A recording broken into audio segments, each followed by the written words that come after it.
आज के वीडियो में हम पढ़ने वाले हैं क्लास 9 का मैथ एक्सरसाइज 1.2 हम स्टार्ट कर रहे हैं। चैप्टर 1 का नाम है संख्या पद्धति। इसका एक्सरसाइज 1.1 हमने सॉल्व कर लिया, 1.2 हम सॉल्व करने वाले हैं। हमने पिछले वीडियो में परिमेय संख्या तक पढ़ लिया था एंड आज के वीडियो में आज के एक्सरसाइज में हम अपरिमेय संख्या और वास्तविक संख्या के बारे में पढ़ने वाले हैं। अपरिमेय संख्या को हम लोग इंग्लिश में इरेशनल नंबर कहते हैं। अपरिमेय संख्या क्या होता है? ऐसी संख्या जिसे हम p/q के रूप में नहीं लिख सकते हैं, यानी ऐसी संख्याएं जिसे p/q के रूप में नहीं लिखा जा सके उसे अपरिमेय संख्या कहते हैं। जैसे कि √2, √3, पाई, ये सब क्या है? ये सब है अपरिमेय संख्या। यहाँ पर अपरिमेय संख्या का डेफिनेशन भी दिया गया है। इसे p/q के रूप में नहीं लिखा जा सकता है और जहाँ पर p और q पूर्णांक है और q = 0 नहीं है तो वो क्या है? वो इरेशनल नंबर यानी कि अपरिमेय संख्या है। जैसे कि √2, √3, √15, पाई और ऐसी संख्याएं अपरिमेय संख्या है। यहाँ पर कुछ और बातों को हम लोग जान लेते हैं। देखिए, पाई एक अपरिमेय संख्या है और इसे सिद्ध किसने किया? लैम्बर्ट और लीजेंड्रे जैसे गणितज्ञों ने यह सिद्ध किया कि पाई एक अपरिमेय संख्या है। वास्तविक संख्या क्या होता है? देखिए, एक साथ ली गई सभी परिमेय संख्याओं और अपरिमेय संख्याओं के संग्रह से जो प्राप्त होता है उसे वास्तविक संख्या यानी कि रियल नंबर कहा जाता है। वास्तविक संख्या को r से प्रकट किया जाता है और वास्तविक संख्या या तो परिमेय संख्या होती है या फिर अपरिमेय संख्या। और यहाँ पर आप देख सकते हैं उदाहरण 3 में आपको √2 को संख्या रेखा पर दर्शाने के लिए बताया गया है कि √2 को आप संख्या रेखा पर कैसे दर्शा सकते हैं। ठीक है, तो इसी नियम का प्रयोग करके हम इस एक्सरसाइज के क्वेश्चंस को सॉल्व करने वाले हैं। तो यहाँ पर भी मैंने वही डेफिनेशन लिखा है कि सभी परिमेय संख्याओं और अपरिमेय संख्याओं के संग्रह से जो प्राप्त होता है उसे वास्तविक संख्या यानी कि रियल नंबर का नाम दिया जाता है और इसको r से प्रकट किया जाता है। यानी कि जितनी भी संख्याएं हमने पिछले वीडियो में पढ़ी है, जैसे कि प्राकृत संख्या, पूर्ण संख्या, पूर्णांक, भिन्न संख्या, परिमेय संख्या, इन सभी संख्याओं का जो मेल होता है वो अपरिमेय संख्या कहलाता है। यानी कि अपरिमेय संख्या में ये सारी संख्याएं शामिल होती हैं। पूर्ण संख्या, पूर्णांक, भिन्न, प्राकृत संख्या, परिमेय संख्या, ये सारी संख्याएं अपरिमेय संख्या में शामिल होती हैं। और इसके अलावा ये जहाँ पर जो भी नंबर आपको दिख रहा है √2, √3, √15, पाई, ये सारी संख्याएं अपरिमेय संख्या है। वास्तविक संख्या में अपरिमेय संख्या भी शामिल होता है, यानी कि बाकी की संख्याएं भी शामिल होती है जैसे कि प्राकृत, पूर्ण, पूर्णांक, भिन्न, परिमेय और अपरिमेय। इन सभी संख्याओं से मिलकर वास्तविक संख्या बनता है। यहाँ पर आपका इस एक्सरसाइज का बेसिक कॉन्सेप्ट क्लियर हो चुका है एंड अब हम एक्सरसाइज सॉल्व करेंगे। कह रहा है नीचे दिए गए कथन सत्य हैं या असत्य हैं, कारण के साथ अपने उत्तर दीजिए। पहला कथन है प्रत्येक अपरिमेय संख्या एक वास्तविक संख्या होती है। तो ये बताना है आपको कि ये सत्य है या फिर असत्य है। प्रत्येक अपरिमेय संख्या एक वास्तविक संख्या होती है, तो ये कथन हो जाएगा सत्य। यहाँ पर हम लिखेंगे नंबर 1 में हम लिख देंगे सत्य।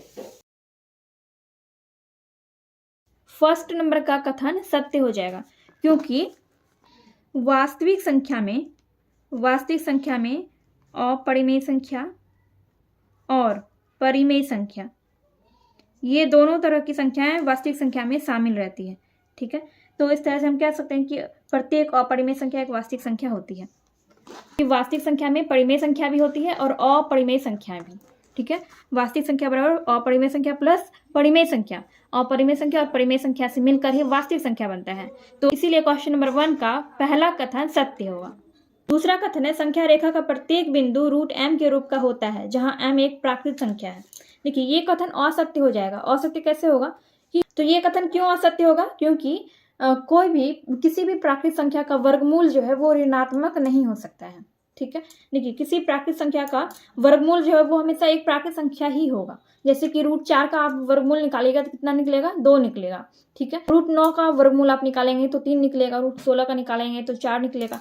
इसी तरह से देखिए, अगर आप √4 का वर्गमूल निकालते हैं तो √4 का वर्गमूल निकलेगा 2, √9 का वर्गमूल निकल जाएगा 3, √16 का निकल जाएगा 4। ठीक है, तो आप यहाँ पर क्या देख रहे हैं कि किसी प्राकृत संख्या का वर्गमूल जो है वो भी प्राकृत संख्या ही आ रहा है। यहाँ पर ये माइनस वाले यानी कि ऋणात्मक संख्या नहीं आ रहा, यानी कि किसी भी प्राकृत संख्या का वर्गमूल हमेशा प्राकृत संख्या ही होगा। ठीक है, ऋणात्मक संख्या नहीं होता है। तो इसीलिए ये कथन असत्य हो जाएगा। यहाँ पर ये कह रहा है कि संख्या रेखा का प्रत्येक बिंदु √m के रूप का होता है जहाँ m एक प्राकृत संख्या है। तो ऐसा नहीं है, संख्या रेखा पर क्या होता है, संख्या रेखा पर आपको ऋणात्मक संख्या भी मिलेगा, धनात्मक संख्या भी मिलेगा।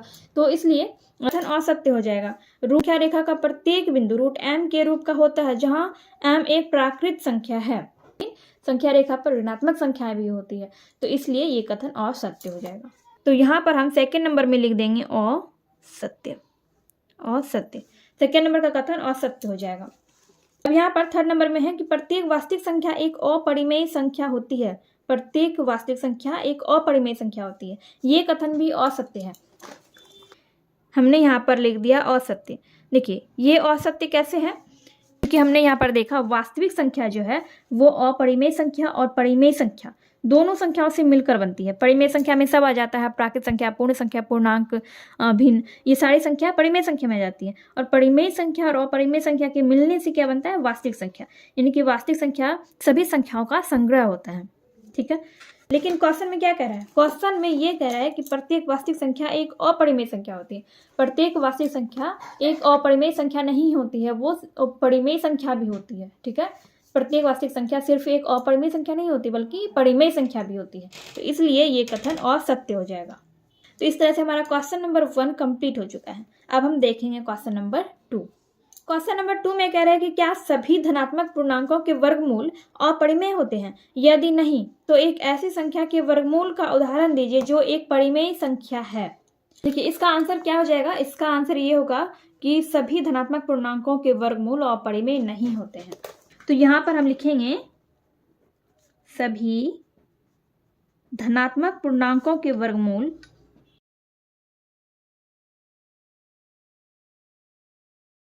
अपरिमेय नहीं होते हैं।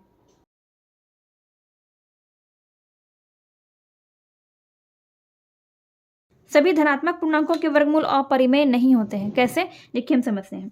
देखिए ये भी धनात्मक पूर्णांक है और ये भी धनात्मक पूर्णांक है, फिर ये भी धनात्मक पूर्णांक है और ये भी धनात्मक पूर्णांक है।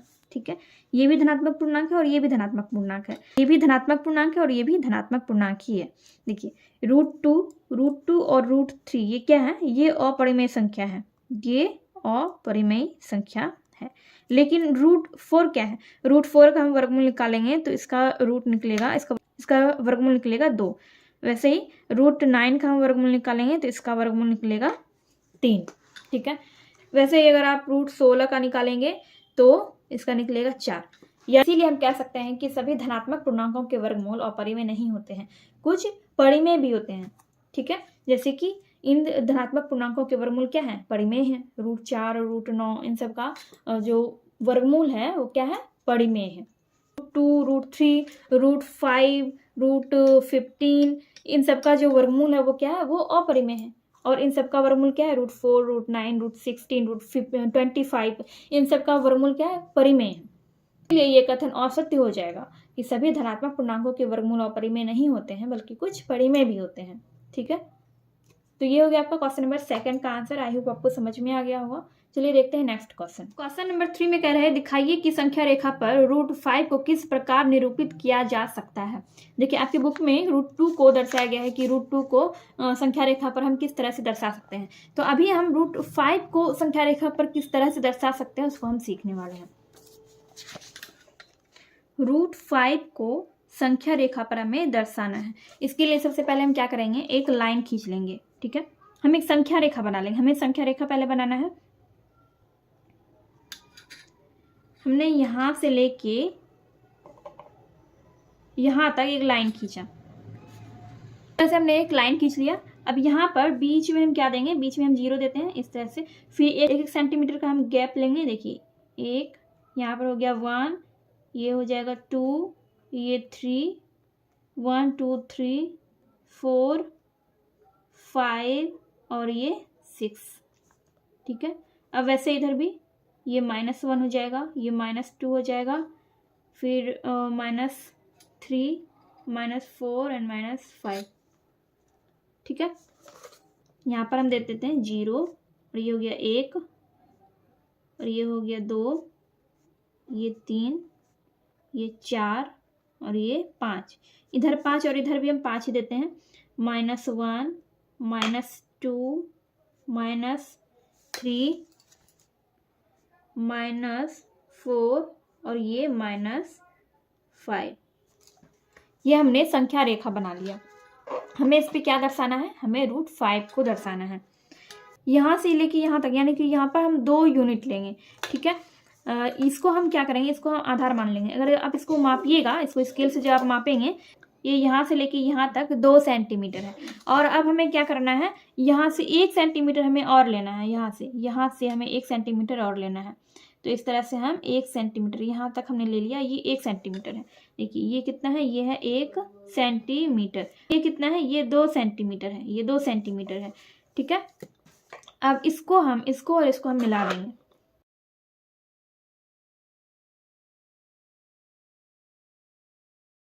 इन दोनों को हम मिला देंगे इस तरह से, ठीक है, मिला दिया। अब देखिए, तो हम कोई नाम दे देंगे, इसको हम नाम दे देते हैं P, इसको P नाम दे देते हैं, और इसको Q, ठीक है, QOP, इस तरह से नाम हो गया इसका, ठीक है। आपको एक बात पता होगा, ये जो त्रिभुज होता है, त्रिभुज जो हम बनाते हैं, ये जो त्रिभुज है, इसमें इसको जो है, इसको हम बोलते हैं कर्ण, और इसको बोलते हैं आधार, और इसको बोलते हैं लंब, ठीक है। तो वैसे यहाँ पर भी ये क्या है, ये लंब है, ये आधार है, और ये कर्ण है। अब हमें इसमें क्या करना है, इसमें हमें कर्ण निकालना है, कर्ण हमें इसमें निकालना है। तो एक फॉर्मूले के जरिए हम कर्ण निकालते हैं। एक प्रमेय है, एक सूत्र है, इसका नाम है पाइथागोरस प्रमेय, पाइथागोरस प्रमेय। इस प्रमेय का नाम है पाइथागोरस प्रमेय। ये आपने पढ़ा होगा, इसको इंग्लिश में पाइथागोरस थ्योरम भी कहा जाता है। तो इस प्रमेय के अनुसार जब हम कर्ण निकालते हैं, तो कर्ण निकालने का क्या फॉर्मूला होता है, कर्ण स्क्वायर बराबर आधार का स्क्वायर प्लस लंब का स्क्वायर, ठीक है, ये सूत्र होता है। तो कर्ण यहाँ पर क्या है, देखिए कर्ण क्या है, OQ, यहाँ जो ये 0 है, इसको हमने O भी मान लिया, ठीक है। यहाँ पर हम अलग से भी देख सकते हैं, ये O और ये Q, OQ, ये क्या है, ये कर्ण है, ठीक। आधार क्या है, आधार है OP, ये आधार है। और लंब क्या है, लंब है PQ, इसका स्क्वायर हम सब पे लगा देंगे। तो हमें कर्ण निकालना है, तो जब हम इसका स्क्वायर हटाएंगे, OQ, इसका हम स्क्वायर हटाएंगे, तो इसका देखिए OP प्लस PQ का स्क्वायर, और इस पे स्क्वायर हटाने के बाद इस पे रूट आ जाएगा, ठीक है, इस पे रूट आ जाता है। अब क्या करेंगे, OQ हमें मालूम नहीं है, OQ की जगह पे OQ ही रहेगा। OP हमें मालूम है, OP कितना है, OP का माप है 1 सेंटीमीटर, तो यहाँ पर हम लिखेंगे 1 सेंटीमीटर प्लस कितना है, PQ है, OP यहाँ पर 2 सेंटीमीटर दिया गया है, और PQ है आपका 1 सेंटीमीटर, ठीक है, इस तरह से। और इसका हो जाएगा ये रूट। यहाँ सेंटीमीटर लिखना जरूर नहीं है, इसको हम फिर से लिखते हैं। यहाँ पर 2 का स्क्वायर हो जाएगा और प्लस 1 का स्क्वायर, इस तरह से, ठीक है। अब देखिए इसका स्क्वायर हम करेंगे, OQ 2 दूनी 4, 2 का हम स्क्वायर करेंगे कितना होगा, 4 होगा, और फिर 1 का करेंगे तो 1 ही होगा, फिर इस पे रूट रहेगा, और ये OQ बराबर हो जाएगा √5, 4 1 5 हो गया, √5 हो गया। यानी कि यहाँ पे कितना निकल गया इसका कर्ण, √5 कहाँ पे आया, यहाँ पे। लेकिन इसको हमें संख्या रेखा पर दर्शाना है, तो हम कैसे दर्शाएंगे, देखिए ऑर्डर लेंगे, और इसका हम यहाँ से लेके यहाँ तक इसको माप लेंगे इस तरह से, ठीक है। यहाँ से लेके यहाँ तक हमने माप लिया, और हम यहाँ से एक चाप खींचेंगे, इस तरह से हम एक चाप यहाँ पर खींचेंगे, इस तरह से, ठीक है। इस तरह से हमने चाप खींचा, इसको आप पेन से करेंगे तो आपको ज़्यादा अच्छी तरह से दिखेगा। यहाँ पे हमने चाप खींचा, और ये जो बिंदु है, ये जो बिंदु यहाँ पर है, इसको हम इस तरह से मिला देंगे, इसको हम क्या करेंगे, मिला देंगे इस तरह से। तो ये जो है यहीं पर क्या आया है, यहाँ पर आएगा √5, इसी बिंदु पे इसी सीधे में क्या आएगा, √5 आएगा। तो √5 का वैल्यू कहाँ पर है, यहीं पर है। √5 को जब हम दर्शाएंगे तो संख्या रेखा पर वो यहीं पर आएगा। से आपका ये क्वेश्चन नंबर 3 था। क्वेश्चन नंबर 3 आपका कंप्लीट हो गया है। चलिए हम देखते हैं नेक्स्ट क्वेश्चन। इस एक्सरसाइज में एक क्रियाकलाप दिया गया है। यहाँ पर ये कोई क्वेश्चन नहीं है, ये आपको एग्जाम में नहीं पूछा जाएगा, ये क्रियाकलाप है, फिर भी मैं आपको बता देती हूँ। वर्गमूल सर्पिल की रचना, ये इस तरह की सर्पिल वर्गमूल की आपको रचना करनी है। कैसे करेंगे, यहाँ पर आपको कुछ उदाहरण थोड़ा सा यहाँ पर दिया गया है बताने के लिए। तो इसी तरह का हम सर्पिल वर्गमूल का रचना करने वाले हैं। चलिए हम देखते हैं इसको कॉपी पे। सर्पिल वर्गमूल का रचना करने के लिए हम क्या करेंगे, पहले यहाँ पर एक पॉइंट ले लेंगे, पॉइंट का नाम आप कुछ भी दे सकते हैं, हम यहाँ पर ओ ले रहे हैं, ओ पॉइंट हम दे रहे हैं, ठीक है। अब इसको क्या करना है, यहाँ से क्या करेंगे, हम 1 सेंटीमीटर लेंगे, 1 सेंटीमीटर यहाँ से माप के ले लेंगे। यहाँ पर हमने 2 सेंटीमीटर का एक लाइन ले लिया है, ठीक है। अब यहाँ पर हमें क्या करना है, यहाँ पर चांद की सहायता से, देखिए चांद की सहायता से ये 90 डिग्री का कोण कहाँ पे आएगा, 90 डिग्री का कोण यहाँ पे आएगा, ठीक है, इसके सीधे में। तो हमें क्या करना है, ये इसके सीधे में आएगा 90 डिग्री, तो यहाँ पर हमें यहाँ से सिर्फ 1 सेंटीमीटर लेना है, यहाँ से सिर्फ हमें 1 ही सेंटीमीटर लेना है, ठीक है। इस तरह से 1 सेंटीमीटर हमने यहाँ पर ले लिया, ठीक। अब इसको क्या करना है, इससे हम मिला देंगे, इस तरह से इसको हम मिला देंगे। तो ये हो गया आपका 1 सेंटीमीटर, ये आपका 1 सेंटीमीटर हो गया, ये हो गया आपका √2, ये हो गया आपका √2, ठीक है। चांद को इस पे रखना है, इस तरह से हमको चांद को रखना है इस पे, और यहाँ से हम देखेंगे कि 90 डिग्री का कोण कहाँ पे बन रहा है। इसको आप डिवाइडर की सहायता से भी यहाँ पे आप 90 डिग्री का कोण बना सकते हैं, लेकिन हम क्या कर रहे हैं, हम चांद की सहायता से बना रहे हैं। तो इस तरह से हम यहाँ पर देख रहे हैं 90 डिग्री का यहाँ पे आ रहा है, तो इसके सीध में हम 1 सेंटीमीटर फिर से खींच लेंगे, ठीक है। यहाँ से हम 1 सेंटीमीटर इस तरह से इसके सीध में हम खींच लेंगे, यहाँ से यहाँ तक हमने खींच लिया 1 सेंटीमीटर, और फिर इसको हम यहाँ पर इस तरह से मिला देंगे। तो ये हो गया 1, ये हम 1 ही ले रहे हैं, और ये हो गया आपका √3, ठीक है। फिर हम चांद लेंगे, इस तरह से, और यहाँ पर फिर से हम 90 डिग्री का कोण यहाँ पर बना लेंगे।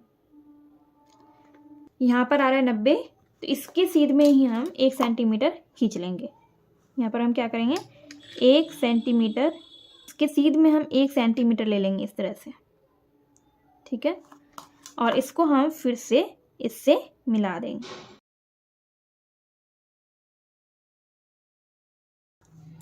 ये आपका 1 हो गया, और ये हो गया आपका √4 यानी कि बराबर 2 हो गया आपका। √4 का वर्गमूल कितना होता है, 2।